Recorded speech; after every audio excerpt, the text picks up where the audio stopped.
금년 교회 폐허가 겸손한 순종으로 여호와 일의 복을 누리자. 여호와 일의 복을 누리자.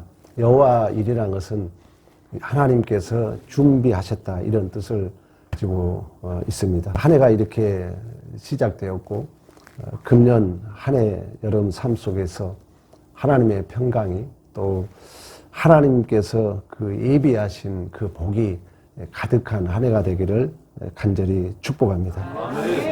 하나님께서 오늘 본문에 참 엄청난 시험을 합니다. 아브라함은 자식이 없었거든요. 근데 100세의 아들을 줬어요.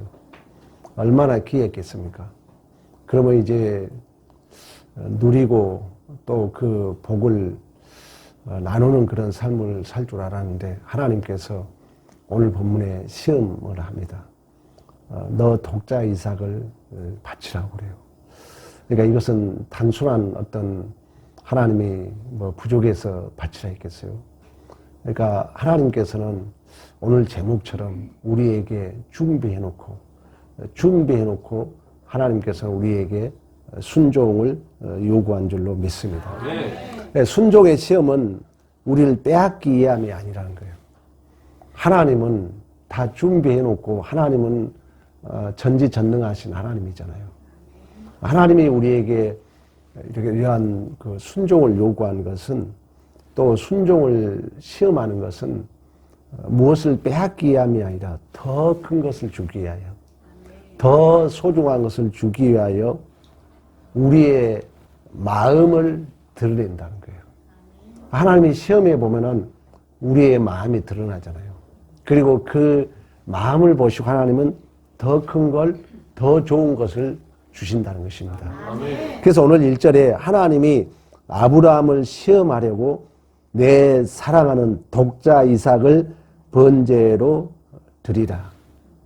그러니까 하나님이 이 아브라함에게 시험하는 것은 아브라함을 모르고 있는 게 아니거든요. 하나님은 보고 듣고 알고 계신다 그래요. 성경적 표현입니다. 우리의 머리털까지 세신다 그래요. 하나님은 우리의 마음을 꿰뚫러 보고 계신다는 거예요. 그런 하나님이 이러한 순종의 시험은 아브라함을 파괴시키려고 한 것도 아니고, 또 아브라함이 소중하게 가진 아들을 빼앗기 위함도 아니고, 하나님이 딱 한 가지 시험하는 거예요. 너 인생의 주인이 누구냐. 이런 하나님은 우리를 신뢰를 시험한다는 것입니다. 여러분도 살다 보면은 그런 시험거리가 있잖아요. 어떤 문제로 인하여 그 관계가, 신뢰가 깨질 수도 있고, 또 신뢰가 더 두터울 수 있는 것처럼, 아브라함의 입장에서는 이삭이라는 그 아들은 아들 이전에 자기 인생의 의미거든요. 왜 그러냐면 히브리 개념으로 아버지와 아들은 하나입니다. 그리고 아들이 없어가지고 간절히 하나님 앞에 요구했는데 100세에 줬기 때문에 자신의 인생의 전부라고 볼 수가 있어요. 미래의 보증서라고 볼 수가 있습니다. 우리 인생에도 여러분 그런 게 있을 수 있죠. 이삭같이 여러분이 소중히 여기는, 우리 제일 좋아하는 돈일 수도 있고, 건강일 수도 있고, 자녀일 수도 있고, 내 꿈일 수도 있고, 이런 우리는 나름대로의 이삭을 가지고 있다는 것입니다. 그러나 하나님은 이러한 것을 시험한다는 이유는, 또 순종을 시험한다는 것은 그것을 하나님은 빼앗길 원하지 않는다는 거예요. 그 모든 문제를 하나님의 손에 올려놓기를 원하신 줄로 믿습니다. 아멘. 내가 내 인생의 핸들을 붙들고 가면은 항상 불안하고 무겁습니다. 그러나 여러분들이 하나님의 주권을 인정하며 내어드리는 순간, 그 순종은 무거운 짐이 아니라 내 인생의 무게를 내려놓은 힘이 되는 줄로 믿습니다. 아멘. 세계 최고의 부호하면은 록펠러 이야기를 합니다. 그 록펠러 재단은 원래 그 록펠러가 속아서, 친구에게 속아서 강산을 샀다고 그러잖아요. 근데 거의 부도 직전에 하나님이 야, 더 파봐라 그랬더니 석유가 터져가지고 최고의 부호가 됩니다. 근데 그 록펠러 어머니는 어린 시절부터 록펠러에게 그런 교육을 했다고 해요. 너는 하나님을 친아버지 이상으로 섬겨라. 그리고 인생의 모든 소유권은 하나님께 있음을 인정해라. 근데 록펠러가 이제 돈을 버니까 그걸 잊어먹은 거예요. 그래서 이제 죽을 병에 걸리죠. 아무리 병원에 가도 낫질 않는 거예요. 그래 거의 이제 죽어가는 시점에 어느 날 그 병원에서 이렇게 나오는 과정에 벽보에 하나님의 말씀이 이제 확인하고 그 어머니의 그 어렸을 때부터 교훈했던 것이 이제 생각이 난 거예요. 그때부터 록펠러는 모든 것을 하나님께 맡기고 그때부터 이제 록펠러 재단은 헌신하고 봉사하는 일에 전념을 합니다. 지금도 록펠러 재단은 11조만 계산하는 그 사무실이 있다고 그렇잖아요. 그래서 이제 록펠러는 건강이 회복되고 그 전에는 모으는 데 기쁨을 가졌지만 이제 나누는데 기쁨을 찾음으로 말미암아 96세까지 그가 건강하게 살았다는 이야기가 있습니다. 잠언서 16장에 보면 이런 얘기를 해요. 우리가 마음으로 계획을 세운다 할지라도 마음으로 경영을 이룬다 할지라도 그 응답은 여호와께서 나온다 그래요. 그러면서 뭐라 하냐면 모든 경영을 주께 맡기라 그래요. 너의 행사를 주께 맡기라.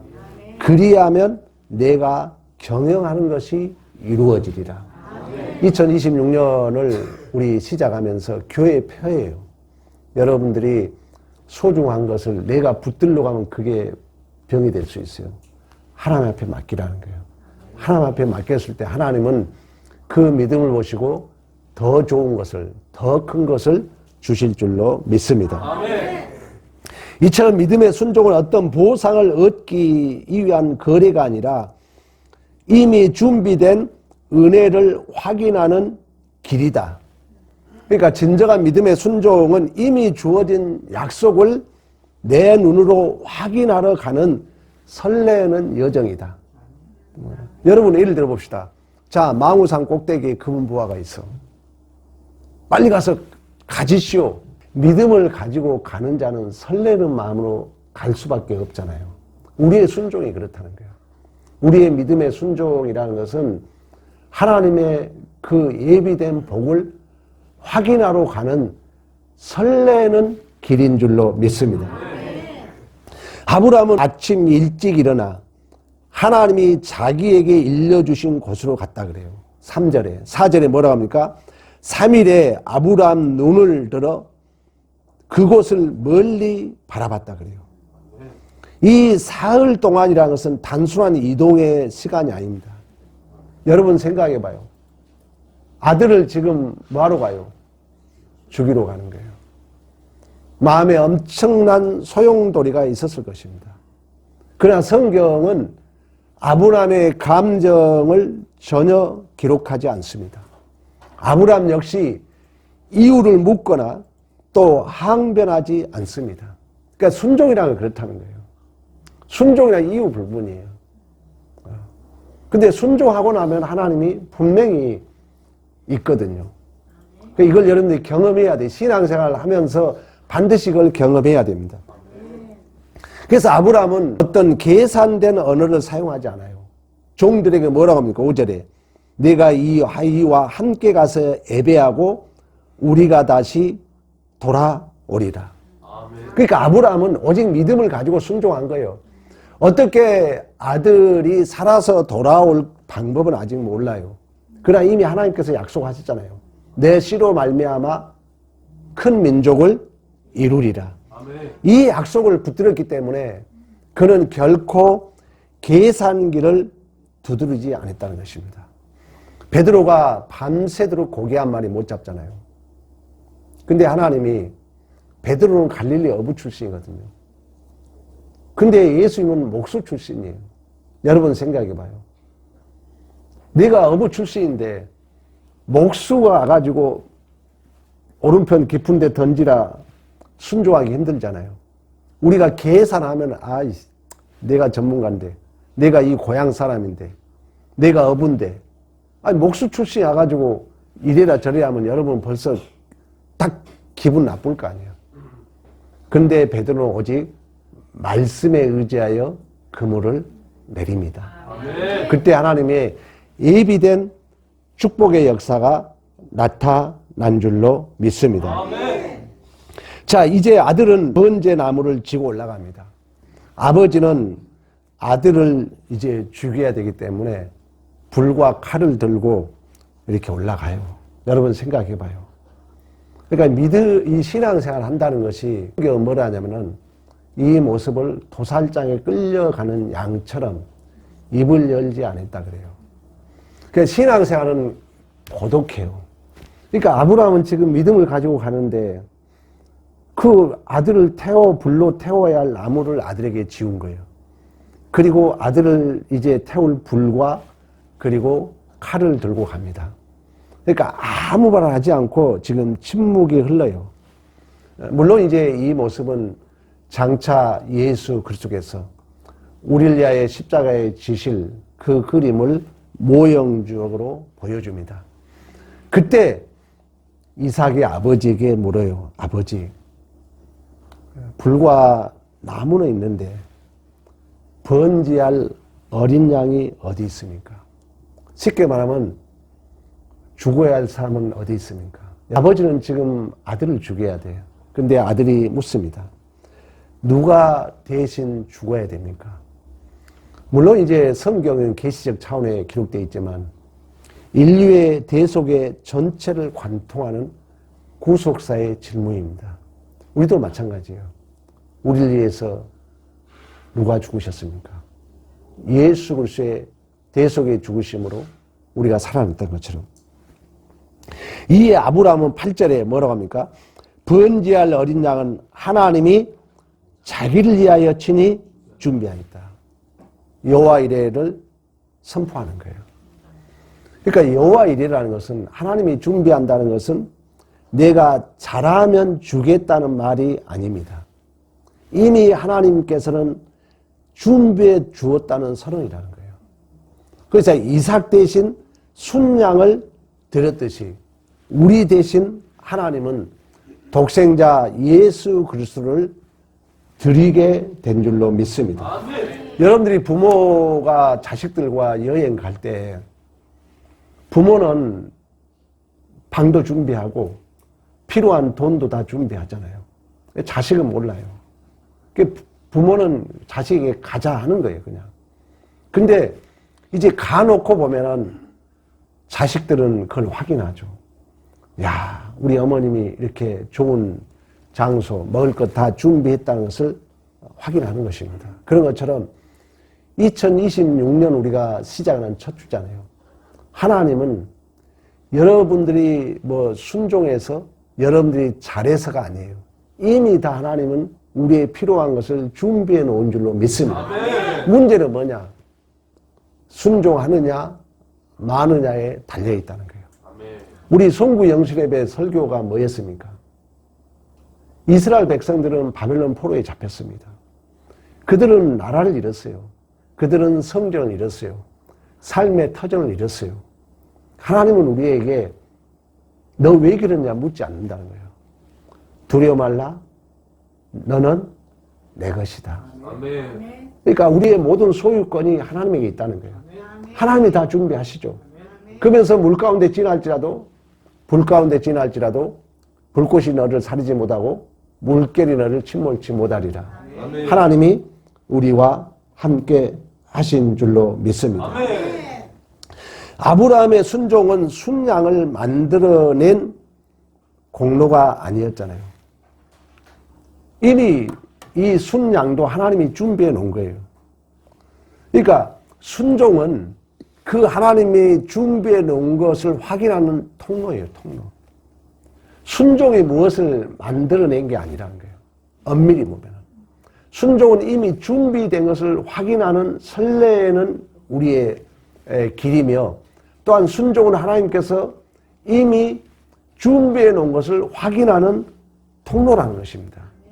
그러므로 믿음의 순종은 무엇인가를 얻기 위함이 아니라 여러분들이 하나님이 이미 주어진 은혜를 누리는 길인 줄로 믿습니다. 그러니까 순종하지 않고는 결코 하나님께서 예비된 복을 우리는 누릴 수 없다는 것입니다.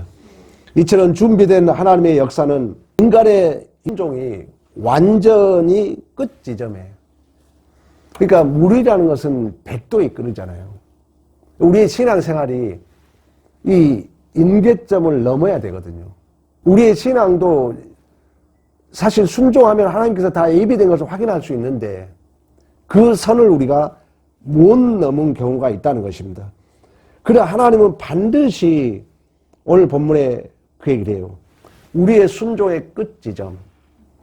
그러면 순종의 끝이라는 것은 역설적으로 말하면 내가 하나님께 순종한다는 것은 인간의 가능성이 완전히 없는 것입니다. 그러니까 이제 아브라함은 끝까지 순종하는 거예요. 그래서 이제 아버지께서 원하는 그 지점에 왔습니다. 9절에 봐봐요. 그곳에 이르러 제단을 쌓고 나무를 벌려놓고 하나님이 독자 이삭을 바치라 했기 때문에 그 장소에 와서 불로 태워 드려야 되니까 나무를 쌓고 또 아들을 결박하여 나무 위에 놓습니다. 우리가 지금 말로 하면은 이렇게 쉬워 보이지만 백세난 아들을 나무를 올려놓고 거기에 아들을 결박해서 이렇게 올려놓습니다. 여기에는 성경은 그래요. 인간의 감정을 절대 기록하고 있지 않잖아요. 우리 같으면 뭐 힘들었다 그럴 거 아니에요. 근데 성경은 그런 얘기를 하지 않습니다. 아브라함의 입장에서는 이삭은 본인의 전부잖아요. 그걸 제단에 올려놓은 거예요. 그리고 결국 이제 칼을 들어서 아들을 이제 잡으려고 합니다. 타협도 없고 후회도 없고 완전히 순종의 끝이죠. 하나님은 항상 인간의 가능성이 남아있는 동안은 침묵합니다. 그러나 우리가 온전히 순종했을 때 하나님은 개입한 줄로 믿습니다. 그 임계점 끝 지점 이걸 우리가 경험해야 되거든요. 그래야 신앙을 즐겁게 할 수 있기 때문에. 작은 일, 여러분 큰일 아니에요. 예를 들면 원수를 사랑하라 그러잖아요. 내가 마음에 좀 상해도 내가 먼저 한번 손 한번 밀어주는 거예요. 손 한번. 괜찮아. 내가 미안해. 꼭 여러분 막 지금 순종을 하니까 뭐 어떤 물질 이런 차원이 아니에요. 큰 틀에서 내가 하나님의 뜻에 순종하는 거예요. 내가 내 오름이 있지만 상대를 위해서 내가 한번 참아주는 거예요. 그때 이제 하나님이 개입한다는 거예요. 그러니까 작은 일에도 여러분이 하나님의 살아계심을 경험해야 돼요. 신앙생활이. 작은 일에도. 작은 일에도 남이 싫어하는 일 내가 한번 가서 들어주는 거예요. 작은 일에도. 그때 이제 하나님은 그 순종의 끝 지점에 하나님이 개입한다는 거예요. 그래서 아브라함도 독자 이삭을 하나님이 바치라 하잖아요. 3일 동안 갑니다. 그 끝 지점에 왔어요. 온전히 순종합니다. 제단에 나무를 쌓고 아들을 결박해서 올려놔요. 그리고 칼을 들어서 이제 아들을 잡으려고 합니다. 그때 하늘의 음성이 들려요. 아브라함아 아브라함아 내가 아들 내 독자 11절 여호와의 사자가 하늘에서부터 그를 불러 이르되 아브라함아 아브라함아 하시는지 아브라함이 이르되 내가 여기 있나이다. 사자가 이르되 이 아이에게 손대지 마. 그에게 아무 일도 하지 마. 내가 내 아들을 이제 내가 하나님을 경외하는 줄 아노라. 아멘. 여러분 이 말 붙들고 1년 사세요. 이웃과의 관계는 하나님과 관계 속에서 작은 일이라도 하나님을 감동시키는 정말 하나님 편에서는 이제야 내가 하나님을 경외한 줄 아노라. 이것은 큰 걸 요구하지 않습니다. 여러분들이 설거지 한번 해주고 쓰레기 한번 분리주고 수거해주고 좀 아들이 못마땅해도 괜찮아 이렇게 말 한마디 해주는 거예요. 큰 게 아니에요, 여러분. 작은 거에 하나님 편에 내가 서는 거예요. 그때 하나님이 우리 인생을 개간다는 거예요. 그러면 이 말은 어떻게 보면 하나님이 이제야 아브라함을 알았다 이렇게 우리가 생각할 수가 있는데 그게 아니에요. 아브라함이 자신이 비로소 내 인생의 주인이 하나님이라는 것을 알았다는 거예요. 그리고 순종을 해보면은 그때야 내 믿음의 실체를 내가 확인합니다. 순종하지 않아 보면은 내 믿음의 실력을 몰라요. 여러분이 꼭 순종해 보세요. 순종해 보면은 내 믿음을 내가 확인하는 은혜가 될 줄로 믿습니다. 아멘. 그때 눈을 들어봤더니 하나님이 순양을 수풀에 걸린 것을 예비해 놓은 거예요. 그러면 여러분 생각해 봐요. 아브라함이 순종했더니 그 순양이 딱 나타났습니까? 아니에요. 이미 순종하기 전에 하나님은 이미 준비해 놓으신 줄로 믿습니다. 그래서 순종한 자는 그걸 확인한 거예요. 순종하지 않는 자는 확인하지 못하는 것입니다. 그런 의미에서 우리가 이제 설교를 들었잖아요. 하나님이 우리에게 순종을 요구하고 있다는 것은 이미 하나님께서 엄청난 것을 예비해 놓고 우리는 순종을 요구하고 있다는 거예요. 그렇다면 우리의 순종의 발걸음은 설레이는 발걸음이 되는 줄로 믿습니다. 그럴 수밖에 없잖아요. 아니 망우산 꼭대기에 지금 금부화가 있다고 믿고 가는 자는 설레면서 갈 수밖에 없잖아요. 우리의 신앙생활이 그렇다는 것입니다. 금년 우리 한 해가 지금 시작됐어요. 작년에 목표를 했지만 채우지 못했습니다. 근데 오늘 또 우리 조준순님께서 오셨던 것처럼 하나님이 우리 교회를 저는 너무너무 사랑하고 있다는 걸 믿어요. 네. 왜 그러냐면은 작년에도 우리 교회를 그냥 거쳐간 사람이 대략 세어봤더니 거의 한 70명이 돼요. 한 번 왔다 간 사람이. 이제 그 중에 여러분들이 남아있는 거예요. 근데 우리 이제 목사님들 모이면 이런 얘기하면 깜짝 놀래요. 하나님이 뭔가 주님 속에 뭔가 있다 그래요. 뭔가 있다. 하나님이 뭔 계획을 가지고 계실까? 우리는 몰라요. 그러나 우리는 분명 하나님께서는 뭔지는 모르겠지만 예비된 게 있는 줄로 믿습니다. 그렇다면 우리는 이제 설렐 수밖에 없죠. 교회 올 때마다 설렐 수밖에 없는 거예요. 우리 확인하고 있잖아요. 교회가 금년에 배가로 어쨌든 부흥이 됐거든요. 저 실력이 아니에요. 우리 그냥 순종할 뿐이에요.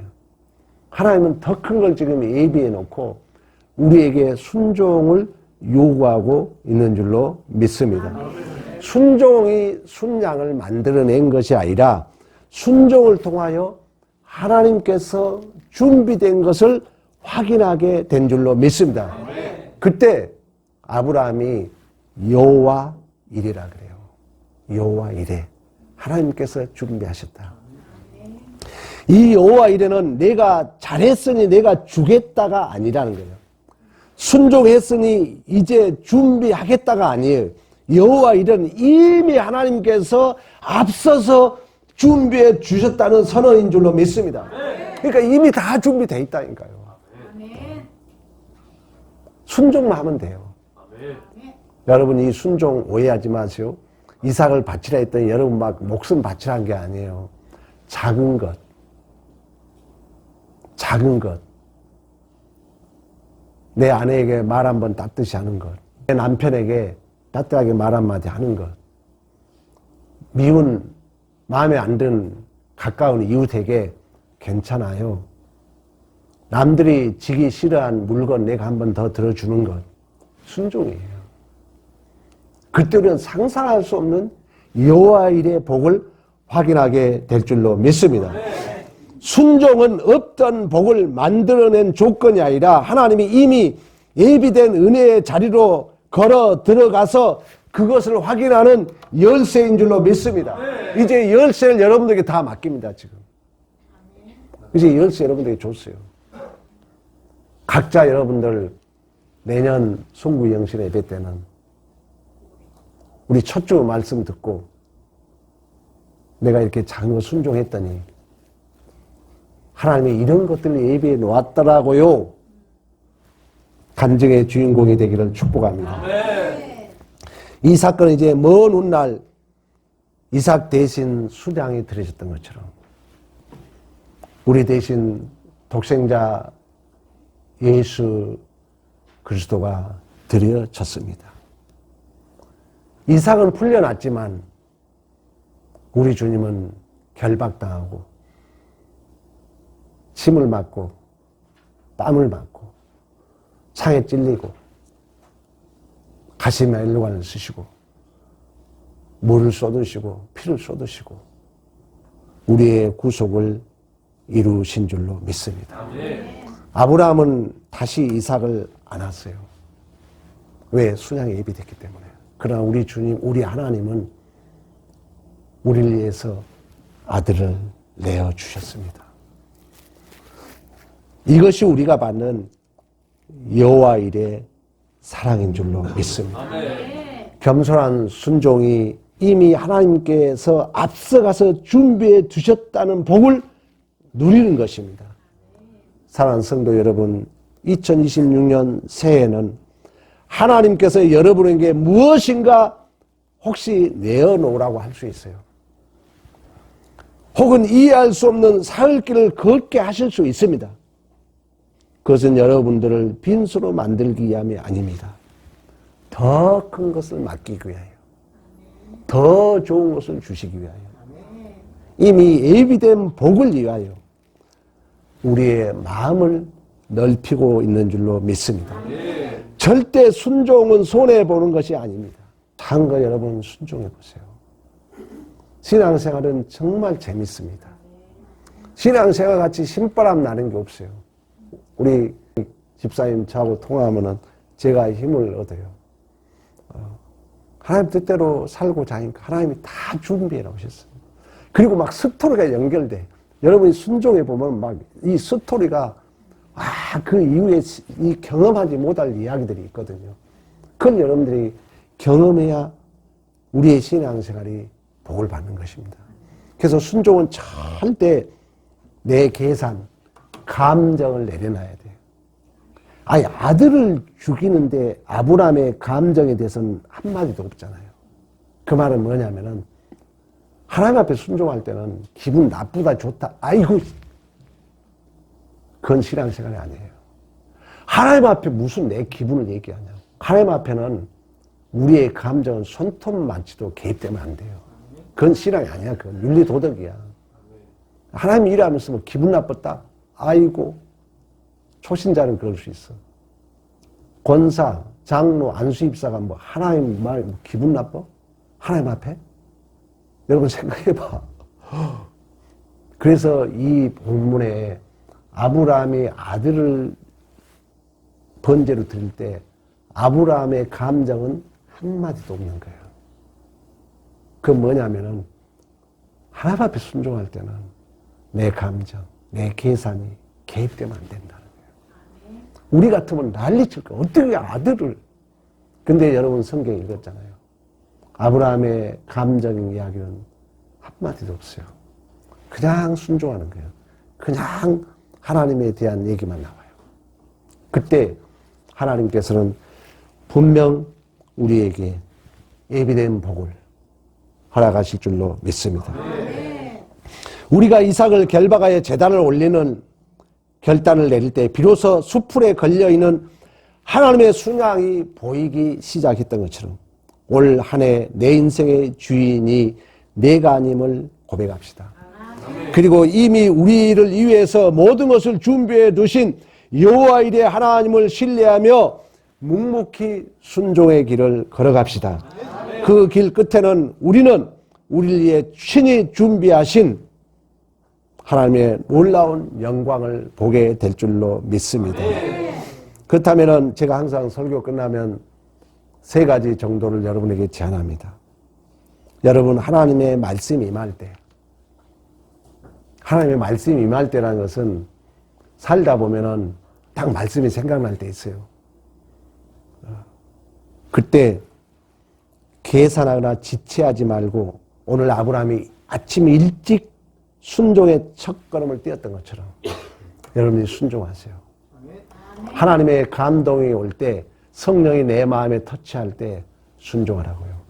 교회에 가고 싶은 마음이 부뜩 생기면 교회 오세요. 와서 교회에 와서 한번 앉았다 가면 돼요. 그 훈련해야 돼요. 그러니까 하나님이 감동 올 때는 즉시 순종하라는 거예요.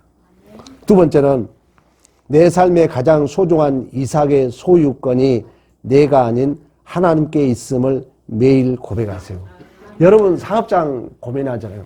하나님, 이 사업장 내 것이 아닙니다. 하나님의 것입니다. 여러분 자식 때문에 고민하잖아요. 하나님, 이 자식 내가 소유자가 아닙니다. 하나님이 소유자입니다. 자꾸 이렇게 하나님을 인정하라는 거예요. 3번째는 눈앞에 순양이 보이지 않는 막막한 순간에도 이미 준비하신 여호와 이레를 신뢰하며 예배의 자리를 지키십시오. 그러니까 내가 열심히 신앙생활해도 막막해 뭐가 안 보이는 것 같아. 그래도 분명히 하나님은 내가 상상할 수 없는 것을 예배해 놨다는 이 믿음을 가지고 예배의 자리의 지리를 지키라는 것입니다. 2026년은 여러분이 애써서 복을 만드는 해가 아니라 모리아산 너머에 하나님이 준비하신 복을 순종의 걸음으로 걸어가서 찾아가서 누리는 복. 내가 막 뭘 만드는 것이 아니라 하나님 말씀에 순종만 하면은 이미 하나님께서 준비해 놓은 복, 이걸 확인하고 누리는 2026년이 되자 해서 2026년 교회 폐허가 겸손한 순종으로 여호와의 복을 누리는 것입니다. 이러한 복을 누리는 믿음의 승리가 있기를 간절히 축복합니다.